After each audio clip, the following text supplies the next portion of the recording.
నమస్కారం N3 news కి స్వాగతం. నా పేరు స్వాతి. ముందుగా ముఖ్యాంశాలు.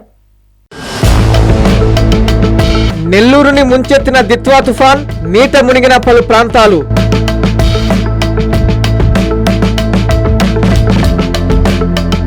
పిఆర్ వ్యవస్థను మరింత గాడిలో పెట్టేందుకు చర్యలు, మంత్రి ఆనం వెల్లడి.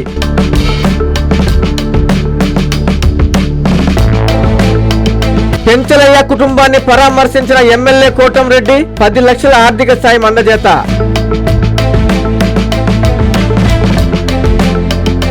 కాకానిపై మండిపడ్డ ఎమ్మెల్యే సోమిరెడ్డి, రూరల్ పోలీస్ స్టేషన్లో ఫిర్యాదు.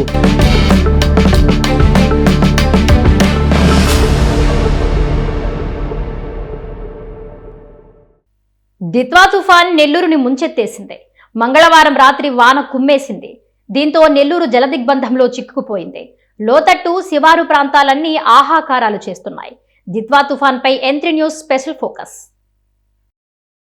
దిత్వా తుఫాన్ ప్రభావంతో ఎడతెరిపి లేకుండా కురుస్తున్న వర్షంతో పాటు మంగళవారం రాత్రి నుంచి బుధవారం తెల్లవారుజాము వరకు కురిసిన భారీ వర్షాల కారణంగా ఉమ్మడి నెల్లూరు జిల్లా అతలాకుతలమైంది. ముఖ్యంగా నెల్లూరు నగరంలోని ప్రధాన అండర్ బ్రిడ్జీలు మునిగిపోయాయి. శివారు ప్రాంతాల్లోకి నీరు చేరడంతో ప్రజలు తీవ్ర ఇబ్బందులు పడుతున్నారు. ముఖ్యంగా వివిధ పనులు, కార్యాలయాలు, స్కూళ్లు, కాలేజీలకు వెళ్లే విద్యార్థులు, వాహనదారులు సైతం నానా ఇబ్బందులు పడ్డారు. నెల్లూరు రూరల్ పరిధిలోని తల్పగిరి కాలనీ, శివగిరి కాలనీ, వైఎస్ఆర్ నగర్లైతే నీట మునిగిపోయాయి. అక్కడి ఇల్లు జలదిగ్బంధంలో చిక్కుకున్నాయి. వేదాయపాలెం, అయ్యప్ప గుడి, భుజభుజ నెల్లూరు ప్రాంతాలను సైతం నీరు ముంచేసింది. ఎప్పటిలాగే మాగుంట లేఅవుట్, వెంకటేశ్వర స్వామి గుడి రోడ్డులో వర్షపు నీరు రోడ్డుపైకి వచ్చేయడంతో స్థానికులు, వాహనదారులు తీవ్ర ఇబ్బందులు పడుతున్నారు. శివారు ప్రాంతాల్లో ప్రజలు ఇబ్బందులు పడకుండా రూరల్ ఎమ్మెల్యే కోటంరెడ్డి శ్రీధర్ రెడ్డి ఆదేశాలతో టీడీపీ నేత కోటంరెడ్డి గిరిధర్ రెడ్డి, నగరపాలక సంస్థ కమిషనర్, అధికారులు ఆయా ప్రాంతాల్లో పర్యటించారు. వర్షపు నీరు వెళ్లేందుకు చర్యలు తీసుకున్నారు. వైఎస్ఆర్ నగర్, తల్పగిరి కాలనీ తదితర ప్రాంతాలను పర్యటించి అధికారులకు తగు ఆదేశాలు జారీ చేశారు. అలాగే పొదలకూరు, రాపూరు వంటి పైతట్టు ప్రాంతాల నుంచి వచ్చే వర్షపు నీటితో వైఎస్ఆర్ కాలనీ మొత్తం జల దిగ్బంధంలో చిక్కుకుంది. వారంతా ఆహాకారాలు చేస్తున్నారు.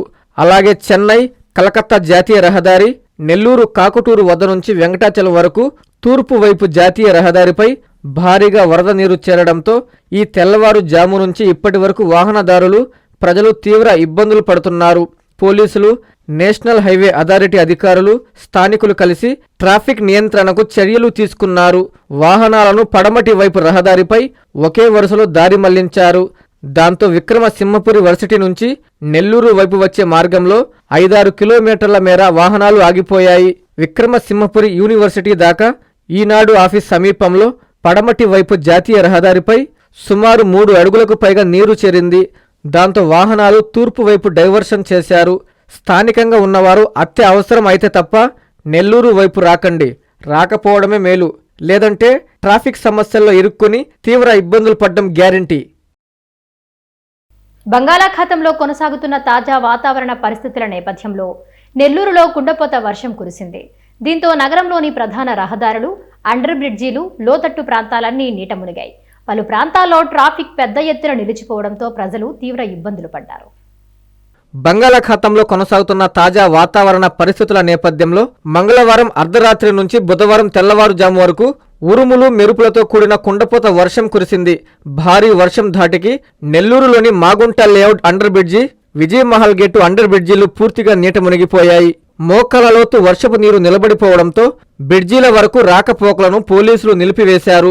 పోలీసులు వెంటనే అప్రమత్తమై వాహనాల రూట్ను కొండాయిపాలెం గేటు మీదుగా మళ్లించారు. అన్ని మార్గాలు మూసివేయడంతో కొండాయిపాలెం గేటు వద్ద కిలోమీటర్ల మేర వాహనాలు నిలిచిపోయాయి. ట్రాఫిక్ పూర్తిగా స్తంభించిపోయింది. అదేవిధంగా వైఎస్ఆర్ నగర్, అయ్యప్ప గుడి జాతీయ రహదారి, హరినాథపురంలోని విద్యుత్ సబ్స్టేషన్లోకి వర్షపు నీరు చేరడంతో పాటు 28వ డివిజన్లోని జీకే కాలనీలో శ్రీ సాయి చైతన్య స్కూల్ నందు ఉన్న అపార్ట్మెంట్లోకి నీళ్లు రావడంతో కార్లు, మోటార్ బైకులు పూర్తిగా మునిగిపోయాయి. గత 2 రోజులుగా అల్పపీడనం ప్రభావంతో ఎడతెరిపి లేకుండా వానలు కురుస్తూనే ఉన్నాయి. ఈ ప్రభావం మరో 2 రోజుల పాటు ఉంటుందని వాతావరణ శాఖ అధికారులు ప్రకటించారు. మంగళవారం రాత్రి కురిసిన భారీ వర్షానికి నెల్లూరులోని హరినాథపురం విద్యుత్ సబ్స్టేషన్ మునిగిపోయింది. సబ్స్టేషన్లోని సిబ్బంది బిక్కుబిక్కుమంటూ ప్రాణాలను అరచేతిలో పెట్టుకుని విధులు నిర్వహిస్తున్నారు. వెంటనే అధికారులు స్పందించి మరమ్మతులు చేపట్టాలని కోరుతున్నారు. నెల్లూరు హరినాథపురం విద్యుత్ సబ్స్టేషన్ సిబ్బంది ప్రాణాలు అరచేతిలో పెట్టుకుని విధులు నిర్వర్తిస్తున్నారు. భారీ వర్షాలకు హరినాథపురం విద్యుత్ సబ్స్టేషన్లోకి నీరు చేరడంతో సబ్స్టేషన్లోని ట్రాన్స్ఫార్మర్లు నీట మునిగాయి. దీంతో సిబ్బంది సబ్స్టేషన్ ఏరియాలో కాళ్లు పెట్టాలంటే వణికిపోతున్నారు. సబ్స్టేషన్లో ఉద్యోగులకు భద్రత లేదని సిబ్బంది వాపోతున్నారు. గత 2 ఏళ్లుగా పరిస్థితి ఇలాగే ఉందని అధికారులు చూసి చూడనట్లు వ్యవహరిస్తున్నారని సిబ్బంది అంటున్నారు. వెంకటాచలం మండలంలో అత్యధికంగా 214 మిల్లీమీటర్ల వర్షపాతం నమోదైంది. మండలంలో 2 చోట్ల జాతీయ రహదారిపై వర్షపు నీరు ప్రవహించడంతో వాహనదారులు తీవ్ర ఇబ్బందులు పడ్డారు. పంట పొలాల్లో నీట మునిగాయి. దిత్వా తుఫాన్ ప్రభావంతో వెంకటాచలం మండల వ్యాప్తంగా గత రాత్రి నుండి ఎడతెరిపి లేకుండా కుండపోత వర్షం కురవడంతో రోడ్లు జలమయమయ్యాయి. పంట పొలాలు నీట మునిగాయి. వెంకటాచలం మండలంలో అత్యధికంగా 214 మిల్లీమీటర్లు వర్షపాతం నమోదైంది. 2 చోట్ల జాతీయ రహదారిపై వర్షపు నీరు ప్రవహించడంతో వాహనదారులు తీవ్ర ఇబ్బందులు పడుతున్నారు. కనుపురు కాలువ నీళ్లు ఉధృతంగా ప్రవహించడంతో పొలాలు మునిగి వెంకటాచలం వద్ద జాతీయ రహదారిపైకి వర్షపు నీరు చేరింది. చెముడుగుంట జాతీయ రహదారిపై వర్షపు నీరు ప్రవహిస్తుంది. నెల్లూరు నుండి గూడూరు వైపు వెళ్లే మార్గంలో వాహనాలు నిలిచిపోయాయి. ట్రాఫిక్ కి అంతరాయం కలగకుండా నిలిచిపోయిన వాహనాలను సింగిల్ రోడ్డుకు మళ్లించారు.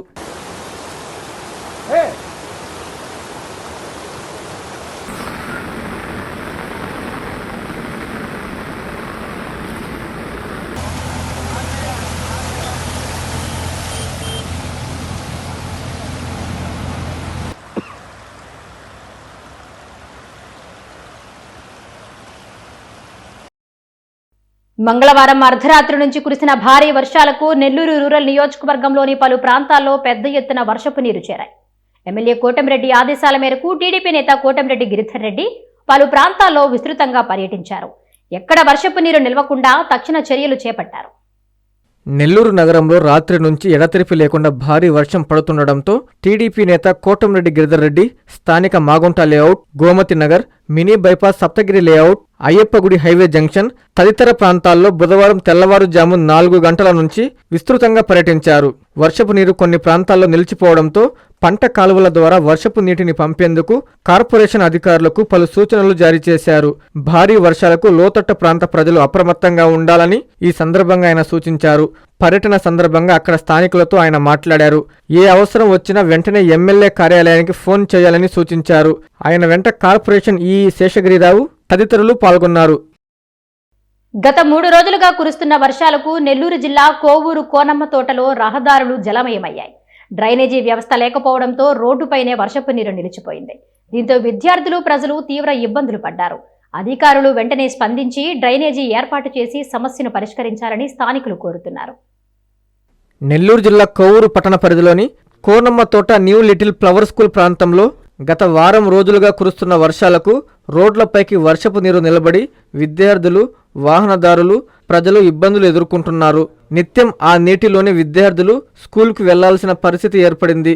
ఈ సందర్భంగా స్కూల్ కరెస్పాండెంట్ నందకిషోర్ మాట్లాడుతూ రోడ్లపై ఉన్న నీటిని త్వరితగతిన రోడ్లపైన నీటిని తొలగించి విద్యార్థులకు, ప్రజలకు ఇబ్బందులు లేకుండా చేయాలని కోరుతున్నామన్నారు. డ్రైనేజీ వ్యవస్థ సరిగా లేనందువల్ల ఇతర ప్రాంతాల నుంచి వచ్చే వర్షపు నీరు రోడ్లపై నిలబడి ఇబ్బందులు ఎదుర్కొంటున్నామని అధికారులు గమనించి డ్రైనేజీ ఏర్పాటు చేసి నీరు నిలవకుండా చేయాలని మహిళలు కోరుతున్నారు. పిల్లలు బాగా ఇబ్బంది పడుతున్నారు. న్యూ లిటిల్ స్కూల్ దగ్గర సార్ ఇల్లులు కూడా చాలానే ఉన్నాయి సార్. 200 ఇల్లులు దాకా ఉన్నాయి. చాలా ఇబ్బంది పడుతున్నాము. మన ప్రశాంతమ్మ మేడంకి అర్జీ కూడా ఇచ్చాము. ఈ లేఅవుట్లో నుంచి నీళ్లు పోయేదానికి దోవ లేదంటున్నారు సార్. మీరు ఎలాగైనా చేసి ఈ దోవ ఆ పై కాలంలో కలిపేదానికి ఏర్పాటు చేసి డ్రైనేజ్ సిస్టమ్ని మాకు ఏర్పాటు చేసేటట్టుగా చూడాలి సార్. న్యూ లిటిల్ ఫ్లవర్ స్కూల్లో చదువుతున్నారు. వీళ్ళందరూ కూడా ఇదే దారిలో రోజు స్కూల్కి రావాలి. సో ఈ స్కూల్కి రావాల్సినప్పుడు ఈ రోడ్లో వస్తున్నప్పుడు వాళ్ళ షూస్ తడిచిపోవటం, వాహనాలు వెళ్ళేటప్పుడు బ్యాగులు తడిచిపోయి, బుక్స్ తడిచిపోయి చాలా ఇబ్బందులు పడుతున్నారు. సో దయచేసి అధికారులు దీన్ని గుర్తించి ఈ యొక్క సమస్యని తొందరగా వీలైనంత తొందరగా పరిష్కారం చేయాలని కోరుతున్నాము. చదువుతున్నాను. మేము రోజు ఇదే దారి స్కూల్ నుంచి వస్తున్నాము. కొన్ని రోజులు వర్షాలు పడుతుంది కారణంగా మాకు ఈ దారిలో నీళ్ళు ఆగిపోయి ఆ నీళ్ళ వల్ల మా షూస్ బుక్స్ అన్ని తడిచిపోతున్నాయి. దానిపై వాహనాల వల్ల మా బుక్స్ కూడా తడిచిపోతున్నాయి. అధికారులు దీన్ని స్పందించి మా స్కూల్లో ప్లే క్లాస్ 10th క్లాస్ దాకా పిల్లలు ఉన్నారు. అధికారులు దీన్ని స్పందించి మా స్కూల్కి మాకు ప్రయోజనాన్ని కల్పిస్తారని. కావలిలో 24 గంటలలో 290 మిల్లీమీటర్ల వర్షపాతం నమోదైంది.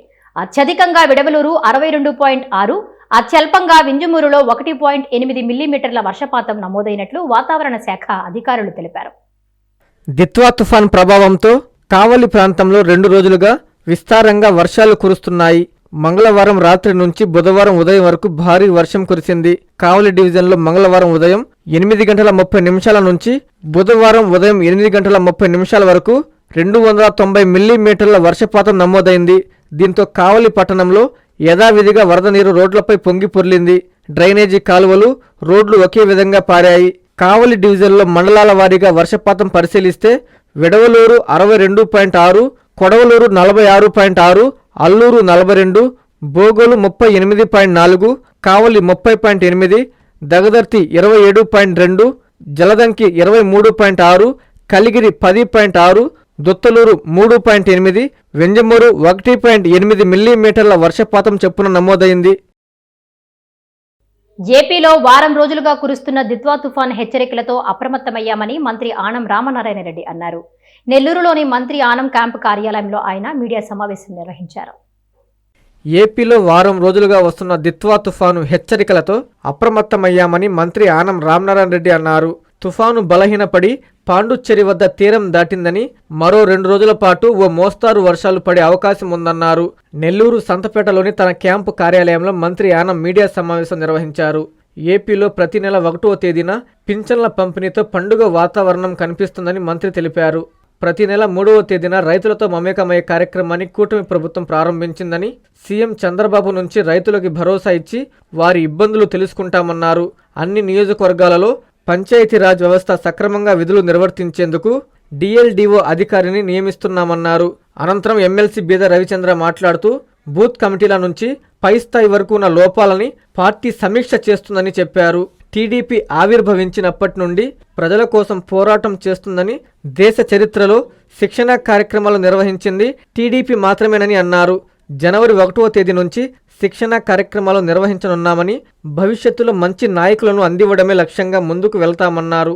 మన జిల్లా, మన రాష్ట్రంలో గడిచిన వారం రోజులుగా భయానకమైనటువంటి వాతావరణంలో దిత్వా తుఫాను యొక్క ప్రభావం ఏ విధంగా ఉంటుందనేటువంటిది ఎప్పటికప్పుడు రాష్ట్ర ప్రభుత్వం, జిల్లా అధికార యంత్రాంగం అప్రమత్తమై సమీక్షించుకోవడం జరిగింది. గౌరవ ముఖ్యమంత్రి గారు విజయవాడలో తన కార్యాలయం నుంచి రాష్ట్రంలో ఉన్న పరిస్థితులన్నింటినీ వారు సమీక్షిస్తూ ప్రతి జిల్లాలో ఉన్నటువంటి పరిస్థితులను కూడా గమనిస్తూ రావడం జరిగింది. తుఫాను డిప్రెషన్గా మారి అది వీకెన్ అవుతా ఉంది అని కూడా మనకి వచ్చిన సమాచారంలో చెప్పాం. అది అలాగే బలహీనపడుతూ వచ్చి పాండుచ్చేరి దగ్గర అది తీరం దాటింది అనేటువంటి విషయం మనకి అధికార యంత్రాంగంలో మనకు వచ్చిన సమాచారం. రేపు 4వ తారీఖున ప్రతి నియోజకవర్గంలో ఒక డివిజనల్ లెవెల్ డెవలప్మెంట్ అధికారి అనేటువంటిది ప్రమోషన్ ఛానల్లో వచ్చినటువంటి అధికారులను నియమించి ఆ నియోజకవర్గంలో ఉన్నటువంటి పంచాయతీరాజ్ వ్యవస్థని మరి పరిశీలించడానికి, పర్యవేక్షించడానికి ఒక యంత్రాంగాన్ని, పటిష్టమైనటువంటి పరిపాలనా విధానాన్ని గ్రామీణ వ్యవస్థలో కొత్తగా తీసుకొస్తూ ఉన్నాం. ఇప్పటికే ఆదేశాలు ఇచ్చాం. రేపు ఉదయం 11 గంటలకు చిత్తూరు జిల్లా నుంచి ఉప ముఖ్యమంత్రి పవన్ కళ్యాణ్ గారు ఈ డిఎల్డిఓ వ్యవస్థని ప్రారంభిస్తారు. అన్ని నియోజకవర్గాల్లో శాసనసభ్యులు, ఇతర ప్రజాప్రతినిధులు, స్థానిక సంస్థల ప్రతినిధులు, అందరూ మంత్రులు కూడా ఆయా ప్రాంతాల్లో అది వర్చువల్గా ప్రారంభించే సమావేశానికి అందరూ హాజరు కావాలని. వచ్చి ఫోటో ముందు ఫోజులిస్తే సరిపోదు, వచ్చామా, పరామర్శించామా, వెళ్ళిపోయామా అంటే సరికాదని పెంచలయ్య కుటుంబానికి అన్ని విధాలా అండగా ఉంటానని రూరల్ ఎమ్మెల్యే కోటమిరెడ్డి శ్రీధర్ రెడ్డి హామీ ఇచ్చారు. ఈ సందర్భంగా ఆయన పెంచలయ్య కుటుంబాన్ని పరామర్శించి ధైర్యం చెప్పి 10 లక్షల ఆర్థిక సాయం అందజేశారు. ప్రజా నాట్య మండలి నెల్లూరు రూరల్ కార్యదర్శి పెంచలయ్య హత్య చాలా బాధాకరమని, నిందితులకు కఠిన శిక్ష పడేలా నేను బాధ్యత తీసుకుంటానని రూరల్ ఎమ్మెల్యే కోటంరెడ్డి శ్రీధర్ రెడ్డి చెప్పారు. కల్లూరుపల్లి ఆర్డీటీ కాలనీలోని పెంచలే కుటుంబ సభ్యుల్ని టీడీపీ నేత కోటంరెడ్డి గిరిధర్ రెడ్డి, సిపిఎం నాయకులు, డివిజన్ నేతలతో కలిసి ఎమ్మెల్యే కోటంరెడ్డి పరామర్శించారు. వారికి ఎమ్మెల్యే ధైర్యం చెప్పి ఓదార్చారు. స్పాట్లోనే ఆయన ఇద్దరు కుమార్తెలకు ఫోన్ చేసి వారితో మాట్లాడి పెంచలయ్య ఇద్దరు కుమారుల చదువు బాధ్యతను మీరు తీసుకోవాలని కుమార్తెలను కోరారు.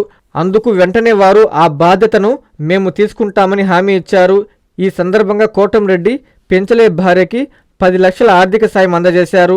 అనంతరం ఎమ్మెల్యే శ్రీధర్ రెడ్డి మీడియాతో మాట్లాడుతూ పెంచలయ్య కుమారులు ఒకరు ఐఏఎస్, ఇంకొకరు ఐపీఎస్ చదివే వరకు నేను ఉన్నా లేకపోయినా పూర్తి బాధ్యత తన కుమార్తెలు కోటంరెడ్డి సాయి వైష్ణవి, కోటంరెడ్డి లక్ష్మీ హైందవి మరియు తన అల్లుళ్ళు నవీన్, బాలనందారెడ్డి తీసుకుంటారని చెప్పారు. పెంచలయ్యను హత్య చేసిన నిందితులకు కఠిన శిక్ష పడేలా తాను బాధ్యత తీసుకుంటానన్నారు. తక్షణమే ఆర్డీటీ కాలనీ అభివృద్ధికి 50 లక్షల రూపాయల నిధులు మంజూరు చేసి కాలనీని మరింత అభివృద్ధి చేస్తానని హామీ ఇచ్చారు. అదేవిధంగా ప్రభుత్వంతో మాట్లాడి అన్ని అనుకూలిస్తే ఒక మంచి పోరాటంలో మరణించిన పెంచలయ్య విగ్రహాన్ని ఆర్డీటీ కాలనీలో ఏర్పాటు చేసే విధంగా ప్రయత్నం చేస్తానన్నారు. ఈ కార్యక్రమంలో సిపిఎం మాజీ డిప్యూటీ మేయర్ మాదాల వెంకటేశ్వర్లు, దాట్ల చక్రవర్ధన్ రెడ్డి, నూకరాజు మదన్ కుమార్ రెడ్డి, అరవ సీను, మూలే విజయభాస్కర్ రెడ్డి తదితరులు పాల్గొన్నారు. దారుణంగా చంపినటువంటి వ్యక్తులకి కఠినంగా శిక్షలు పడాలా.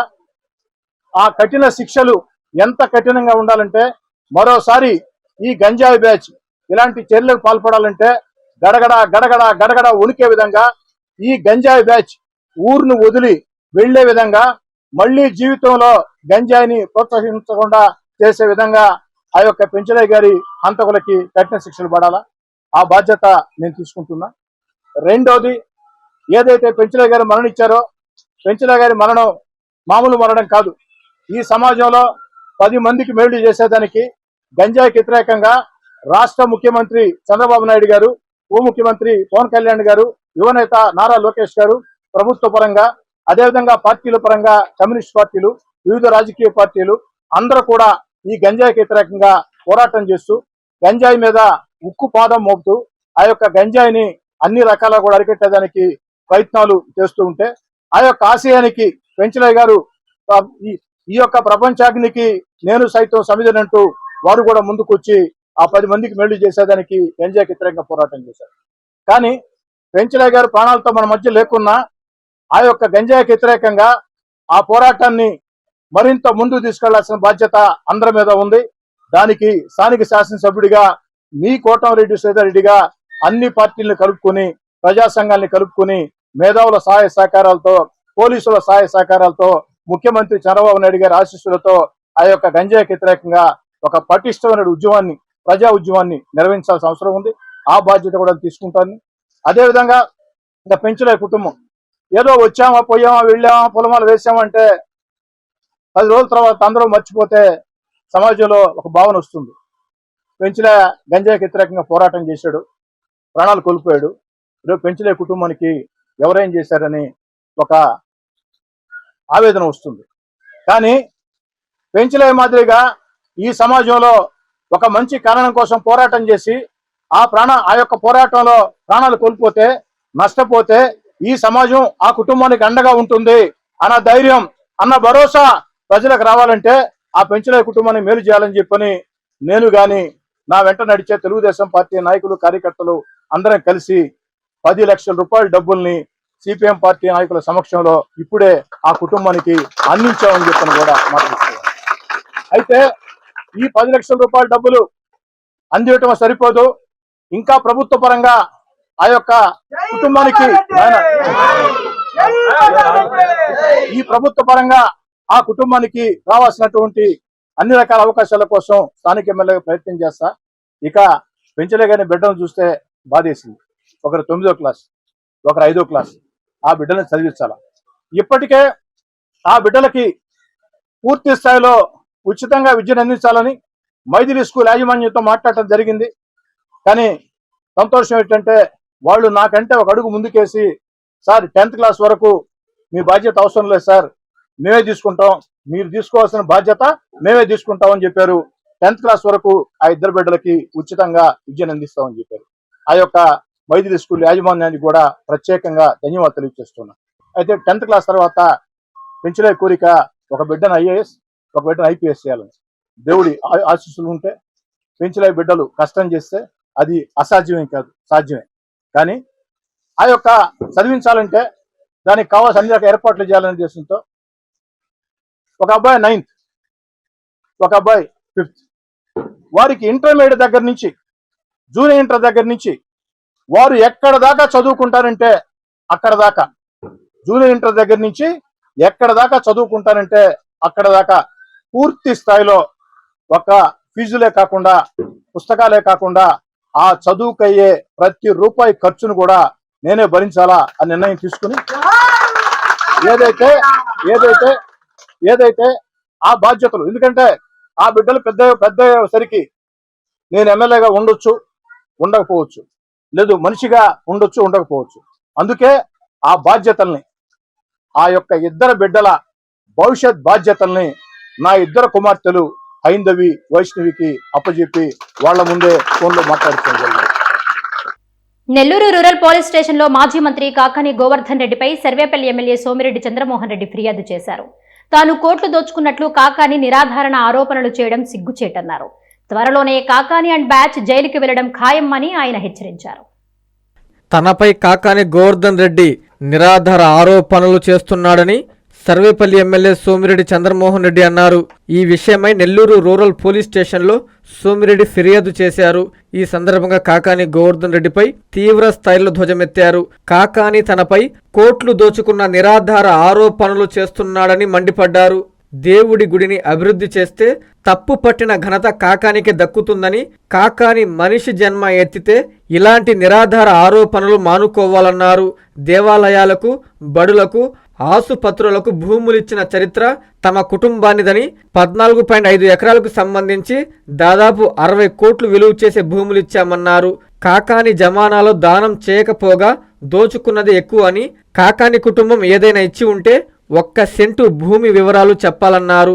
అత్తగారి భూముల పేరుతో ప్రక్క భూములు ఆక్రమించుకున్న చరిత్ర కాకానిదన్నారు. దళితులను, గిరిజనులను హక్కున చేర్చుకున్నది సోమిరెడ్డి కుటుంబం అయితే దళిత, గిరిజన భూములు ఆక్రమించుకున్న చరిత్ర కాకానిదన్నారు.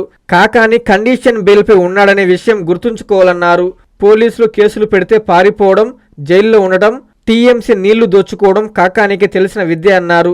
కాకాని అండ్ బ్యాచ్ త్వరలో జైలుకు పోక తప్పదని, కాకానికి మిగిలిన రాజకీయ నాయకుల్లాగా సంస్కారవంతంగా విమర్శలు చేయడం చేత కాదన్నారు. చంద్రమోహన్ రెడ్డి మహాశివుడికే శటకోపం, మహాశివుడికే శివాలయానికి చెందిన 40 సెంట్ల భూమిలో రియల్ ఎస్టేట్ యజమానుల కోసం సిమెంట్ రోడ్లు నిర్మించారు. ₹1 కోటి ఆయన తినేశాడు. ₹1 కోటి లంచం తీసుకున్నాడు. ఆయన కాశీకి పోయినా ఆ శివుడికి శటగోపురం పెడతాడు, ఆయన ఆస్తులు తినేస్తాడు. నా బుద్ధుందా అంట, బుద్ధుందా? మనిషి జన్మ. అందుకే పోలీస్ స్టేషన్లో కంప్లైంట్ ఇచ్చా. కట్టు 2 హై స్కూల్స్, 2 కాలనీలు, 1 ప్రాథమిక ఆరోగ్య కేంద్రం. అది మా కుటుంబం, అది మా కుటుంబం. మొత్తం 5.5 ఎకరా తప్ప 9.5 ఎకరా కార్పొరేషన్ లిమిట్స్. ఎంత ఆస్తో లెక్కేసుకో. ప్లస్ 5 ఎకరాలు, 5.5 ఎకరా, 3-4 కోట్ల ఎకరా ఉంది రావూరు వారి కండ్రిగా. అది మేము నీ మాదిరిగా ఊళ్ళోళ్ళ ఆస్తులు కాజేసే బుద్ధి మాది కాదు. దళితుల్ని, పేదోళ్ళని, అక్కడ గిరిజనులు 7 మంది గిరిజనులు 6 ఎకరాలు 20 సెంట్లు 35 లక్షల లెక్కని నీ మనుషులు అమ్ముకున్నారు. నేర్పిస్తావా? క్రైసిస్ వస్తే, నీళ్లు షార్టేజ్ వస్తే ఆ కీర్తి శేషుడు జక్కా వెంకన్న స్వర్గంలో ఉంటాడు. ఆయన రామిరెడ్డి, ఆయన కూడా చనిపోయాడు, సిఈ రామిరెడ్డి. అరే 6 దళ్ళు ఎట్ట పండించాలో ఒక్కొక్క కాలువ మీద ఒక జిల్లా ఆఫీసర్ని వేసాం. ఉత్త ఇరిగేషన్ కాదు, జిల్లా ఆఫీసర్ని వేసాం.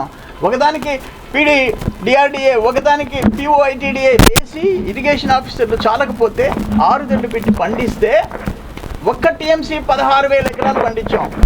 టీఎంసీ అదొక చరిత్ర. కూటమి ప్రభుత్వం అభివృద్ధి జాడలేదని మాజీ MP Chintamohan, AICC secretary, Congress MP Sudha Ramakrishnan అన్నారు. ఏపీలో కాంగ్రెస్ పార్టీకి మళ్లీ పూర్వ వైభవం వస్తుందని స్పష్టం చేశారు. వెంకటగిరిలో వారు మీడియా సమావేశం నిర్వహించి మాట్లాడారు. తిరుపతి జిల్లా వెంకటగిరి పట్టణంలోని ఈశ్వరయ్య ఫంక్షన్ హాల్లో కాంగ్రెస్ పార్టీ సమావేశం నిర్వహించారు. ఈ సమావేశంలో మాజీ MP Chintamohan, AICC secretary, Tamil Nadu Congress MP Sudha రామకృష్ణన్లు మాట్లాడుతూ ఏపీలో కాంగ్రెస్ పార్టీకి మళ్లీ పూర్వ వైభవం వస్తుందని స్పష్టం చేశారు. కూటమి ప్రభుత్వంలో అభివృద్ధి కుంటుపడిందని, భారతదేశంలోనే ఎక్కడ లేని విధంగా వెనుకబడి ఉన్నామని అన్నారు. ఈ ప్రాంతంలో పేదరికం లేకుండా చేయాలనే ఉద్దేశంతో Mannavaram bell factory, Dugarajapatnam port Congress ప్రభుత్వం తెచ్చిందని వారు గుర్తు చేశారు. 2 ప్రభుత్వ రంగ సంస్థలను కాంగ్రెస్ పార్టీ తీసుకొస్తే కూటమి ప్రభుత్వం ఈ రెండింటిని ఆపిందని తెలిపారు. ప్రతి ఇంటికి ప్రభుత్వం ఉద్యోగం ఇచ్చే గొప్ప ప్రాజెక్టులను ఆపిన ఘనత కూటమి ప్రభుత్వానికే దక్కుతుందని, ఏ నియోజకవర్గానికి జరగని అన్యాయం వెంకటగిరి నియోజకవర్గంలో జరిగిందని విమర్శించారు. ఏర్పేడు నుంచి మహారాష్ట్ర దాకా నేను నాగార్జున సాగర్ దగ్గర మనం తీసుకొచ్చినటువంటిది అక్కడ ఉంది 565 జాతీయ రహదారి. మాదేనంటే ఎట్లా మీదంటే నేను ఇచ్చిన జాతీయ రహదారి. పాపం డాక్టర్ మన్మోహన్ సింగ్ గారు ఎక్కడున్నారో కానీ పాపం కాంగ్రెస్ పార్టీ చల వల్ల, సోనియా గాంధీ ఆశీస్సుల వల్ల 7 కొండలకి 7 జాతీయ రహదారులు తీసుకొని వచ్చాం యూపీఏ ప్రభుత్వంలో. మరి తిరుపతి నుంచి చెన్నై, తిరుపతి నుంచి కొచ్చిన్, తిరుపతి నుంచి బెంగళూరు, తిరుపతి నుంచి అనంతపూర్, తిరుపతి నుంచి హైదరాబాద్, తిరుపతి నుంచి నాయుడుపేట, తిరుపతి నుంచి రేణుగుంట మీదుగా మహారాష్ట్ర దాకా 3600 కిలోమీటర్లు. ఆ రోజు 20 కోట్లు, ఈ రోజు దాదాపుగా 80-90 కోట్లు అవుతా ఉంది ఒక్క కిలోమీటర్. మనం దాదాపు 70,000 కోట్ల రూపాయలు కాంగ్రెస్ పార్టీ వల్ల తిరుపతి నియోజకవర్గానికి, మన ప్రాంతానికి జాతీయ రహదారులు తీసుకోగలిగాం. తిరుపతి అంతర్జాతీయ విమానాశ్రయాన్ని తీసుకోగలిగాం. మరి దుగరాజపట్నాన్ని తెచ్చాం, మనవరం బెల్ ఫ్యాక్టరీని తెచ్చాం, ఐసల్ తెచ్చాం, ఐఐటీ తెచ్చాం. అన్ని తెచ్చినా కూడా అంగట్లో అన్నీ ఉన్నాయి. ఉన్నోళ్ళందరూ లేరు. చివరికి తెలిగింది కృష్ణయ్య, మనకు చెప్పం శ్రీనివాసులు. వీళ్ళిద్దరు తప్పించి పాత వాళ్ళు ఎవరున్నారు? జనార్దన్ రెడ్డిని మనం ముఖ్యమంత్రిని చేశాం, చచ్చిపోయాడు పాపం, ఎక్కడున్నాడు మానవుడు. జనార్దన్ రెడ్డి కొడుకు ఉన్నోళ్ళంతా తీసుకువెళ్ళిపోయారు పక్క పార్టీలో. రాజశేఖర్ రెడ్డిని ముఖ్యమంత్రి చేశాం, రాజశేఖర్ రెడ్డి కొడుకు ఉన్నోళ్ళందరినీ తీసుకెళ్ళిపోయారు. ఈ విధంగా కాంగ్రెస్ పార్టీని బలహీనం చేసినారు. దానివల్ల మనం ఎంతో బాధల్లో ఉన్నాం. అందుకొరకే సోనియా గాంధీ గారు, రాహుల్ గాంధీ గారు అమ్మగారిని పంపించారు చూడమని. ఎందుకు? పార్టీ పరిస్థితి ఏంటి వెంకటగిరిలో? మరి వెంకటగిరిని బలహీనంగా ఉన్నటువంటి వెంకటగిరిని ఏ విధంగా బలోపేతం చేయాలి, ఏ నాయకుల్ని పెంచాలి, ఏ విధంగా పెంచాలన్న ఉద్దేశంతో వారిని పంపించడం జరిగింది. వార్తలు ముగించే ముందు ముఖ్యాంశాలు మరోసారి. నెల్లూరుని ముంచెత్తిన దిత్వా తుఫాన్, నీట మునిగిన పలు ప్రాంతాలు.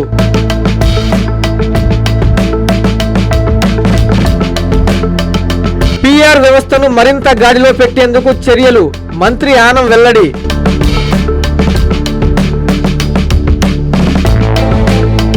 పెంచలయ్య కుటుంబాన్ని పరామర్శించిన ఎమ్మెల్యే కోటంరెడ్డి, 10 లక్షల ఆర్థిక సాయం అందజేత.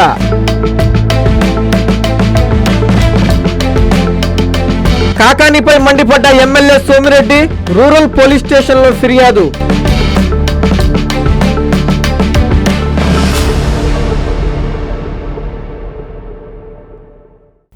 ఈ వార్తలు ఇంతటితో సమాప్తం. నమస్కారం.